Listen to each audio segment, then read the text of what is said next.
para sa selebrasyon ng nalalapit na Pasko kung saan ating ipinagdiriwang ang kapanganakan ni Jesus. Ang Eastern Police District ay nakiisa sa simultaneous ceremonial lighting ng mga Christmas decorations sa buong NCRPO na may temang Pasko ng Pag-asa, serbisyong may puso, tapat at nararamdaman. Christmas tree, lanterns at iba pang mga Christmas decorations na may nagkikislapang iba't ibang kulay ng ilaw ng Christmas light ang nagbigay liwanag sa buong EPD District Headquarters na sumasabay sa indak ng musikang pangpasko. Ang nasabing aktibidad ay taon-taong isinasagawa ng buong NCRPO para sa pagdiriwang ng kapanganakan ni Jesus at naging tradisyon na ng mga kapulisan ng EPD ang makiisa sa nasabing aktibidad at ito rin na isinagawa sa 4 na himpilan ng EPD sa Pasig, Mandaluyong, Marikina at San Juan maging sa District Mobile Force Battalion. Nagkaroon din ng kompetisyon sa paggawa ng parol kung saan isa sa naging kategorya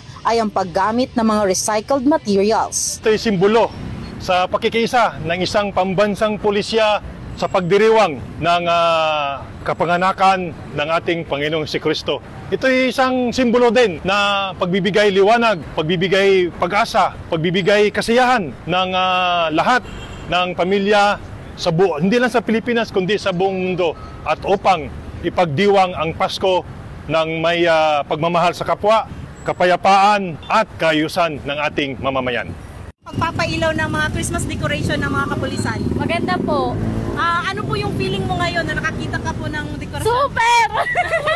Attractive po siya sa mga tao. Ano ang hatid nito sa iyo ngayon? Feeling mo ngayon? Ano po, parang mas napaaga po niya yung Pasko sa amin po ng kasama ko po. Sa kumukuti-kutitap na mga ilaw, sabay sa saliw ng pampaskong musika, mararamdaman ang kaligayahan sa mga matang hangad ang mapayapang pagdiriwang ng Kapaskuhan. Hangad ng Eastern Police District ang masayang Pasko ng ating mga kababayan. Ako po ang Police News Network Correspondent, Patrolwoman Jenny Midalor, alagad ng batas, tagataguyod ng Balitang Pulis.